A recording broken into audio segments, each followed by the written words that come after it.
السلام علیکم ټولو هیوادوالو ته خدای دې چې ټول روغ او جوړ اوسئ. نن بیا هم د نبی علیه الصلاة والسلام د سیرت په اړه ځینې پوښتنې دي د ګلالیو شاګردانو یا زده کوونکو څخه به یې موږ وکړو، نو تاسو څخه دا هیله کېږي چې تر پایه پورې موږ سره واوسئ.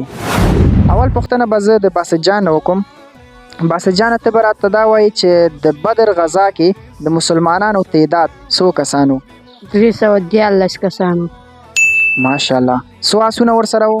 2 او څو خان؟ اویا خان.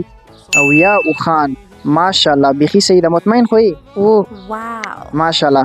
دویم پوښتنه به زه د حسیب جان نه وکړم. حسیب جان ته به راته دا وایي چې همدغه بدر غزا په څوم کال کې واقع شو؟ په 2م کال کې، د هجرت په 2م کال کې. هجرت په 2م کال کې. آفرین، بیخي سمه ده.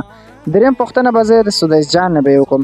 سدیس جان ته به راته دا وایي چې د بدر په غزا کې د کفارو شمیر څو کسانو؟ زر کسان. څو آسونه ورسره؟ 100 آسونه. ها، دا به راته ځواب کې چې د اوښانو اندازه څونه و؟ 100 نه هم ډېر. مطمئن یې؟ ماشاءالله، زبردسته ځواب.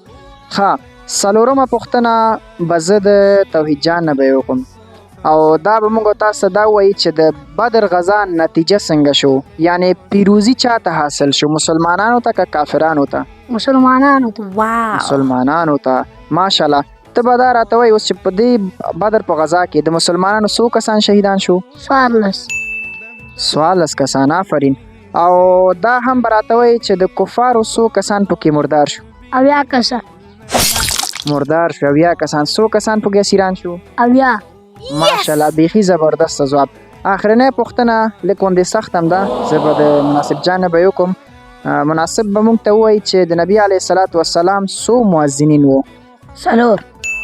4 کسان. که کوی شي نومونه یې راته والې. بلال ابن رباح، عبدالله بن ام مکتوم، ابو محذوره، سعد القرظ رضی الله عنهم. ماشاءالله، د ټولو ځوابونه بیخي صحیح وو. نو تاسو به راته دا ځواب کې چې د نبي علیه الصلاة والسلام په وخت کې 4 مؤذنین وو، دا په کومو ساحو کې یا په کومو مساجدو کې دوی اذانونه یې کول. نو که ویډیو خوښ شوی وي، لایک، شیر، سټار دا یو مه هېروئ. ستاسو د سپورټ په هیله او ډېره مننه.